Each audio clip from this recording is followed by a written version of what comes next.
We have been dealing with Joel 2:27 to 29 as I'm sharing on the power of dreams.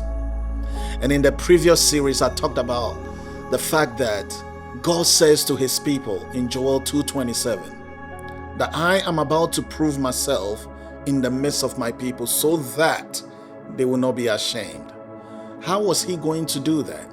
He says in verse 28, I'm going to release my spirit upon all flesh. And then he says, your sons and daughters will prophesy.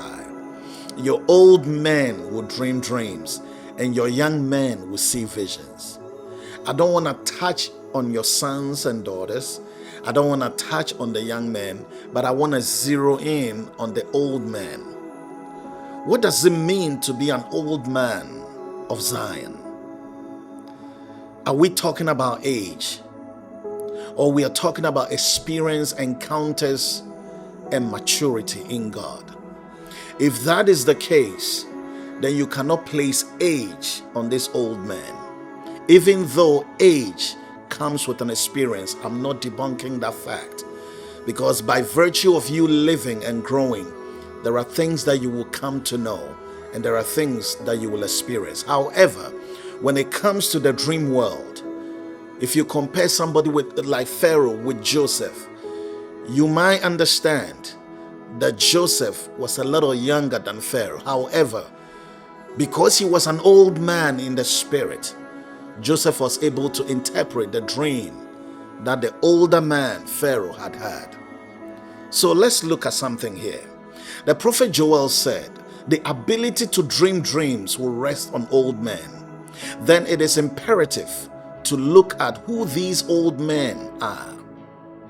Now, the phrase old man is not common in biblical title, but when used either symbolically or spiritually, it refers to someone who has matured in the faith, been seasoned through experience, and has remained rooted in the covenant that they have with their God.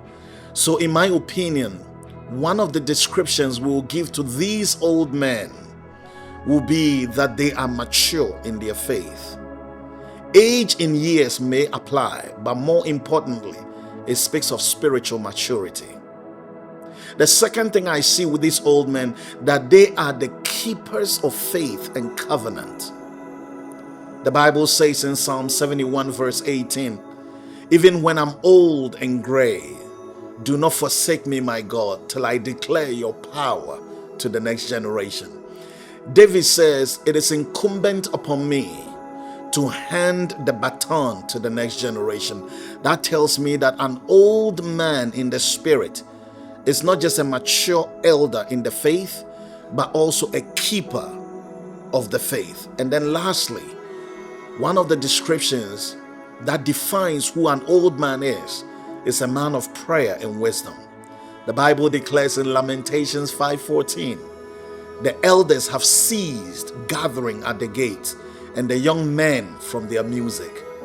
Jeremiah was crying out to God, saying, when I look at the gates where elders should gather and share wisdom, there was none there. That means that when you want to find an old man, you find them at the gate of prayer, at the gate of wisdom. That means wisdom and prayer goes hand in hand with the old man.